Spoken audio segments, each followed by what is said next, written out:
Hey everyone, David here. Wanted to show you a new scalder that I built. I already have one that I built probably about 4 years ago or so, and works great. But I needed another scalder slash duck wax melter.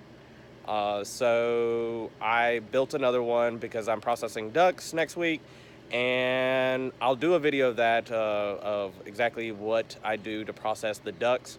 But yeah, so here is the scalder. So this is the basic setup. It's a turkey fryer with a banjo burner and a gas line. Bought this gas line separate because of where I needed it, but I took the burner or the gas line off of the banjo burner and put it on this side. We'll start here with the propane tank and high pressure gas valve coming into this repurposed toolbox. Right there, compression fittings and gas line fittings, and then it's a type of nut that you use for electrical panel boxes to for like Romex connectors and things like that. That's screwed onto this 3/4 inch bushing, 3/4 to ½ inch bushing, which then goes inside and to this gas valve. The gas valve is connected through there on that side. That bushing is to help secure this gas valve to the metal box. You got a 1/4 inch aluminum pilot light gas line and a 30 inch thermocoupler. The pilot light gas line is coiled around and exits the back and goes through here and underneath of the burner, which lights the banjo burner, and that pilot light stays running all the time. But and then you have the outlet for the gas valve with more compression fittings and gas line fittings, and that exits out the back of the toolbox and then into the banjo burner there. So with this gas valve, the power source comes in here through this Romex, or sorry, this flex conduit piece, and then enters into the Aquastat.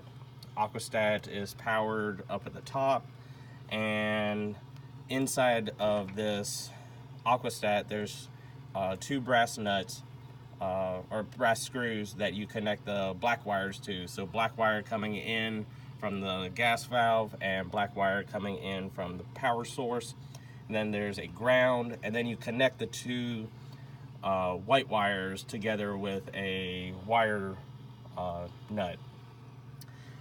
This here is the probe that comes through up at the top, and you see this copper line comes through here and enters right into the wax. And this is what's going to regulate the temperature of the wax, and it's not all melted yet. That's the reason why it's kind of, I could push something down and or the block of wax. It's not regulated just yet. But this is what's going to regulate the temperature of the wax. You see this thermometer says almost 200 degrees, but that thermometer is not correct. I have a better thermometer that I'm checking temperatures with to calibrate this Aquastat here. Because this Aquastat, you look at it, it's set about 190, but this thermometer is saying 200. But yeah, that's the basic setup of this scalder. The pot's removable, so I can put a different pot on there if I want to heat up water for actual scalding. But before you do that, make sure, before you adding a bigger pot, make sure that your base can withstand that weight of this pot and water. That's one big key. This one's rated where it can hold I think 100-quart pot with water, so that's pretty heavy. Anyway, I'll put the parts list and where I bought these parts to make this scalder. It is well worth it. I already have one over there.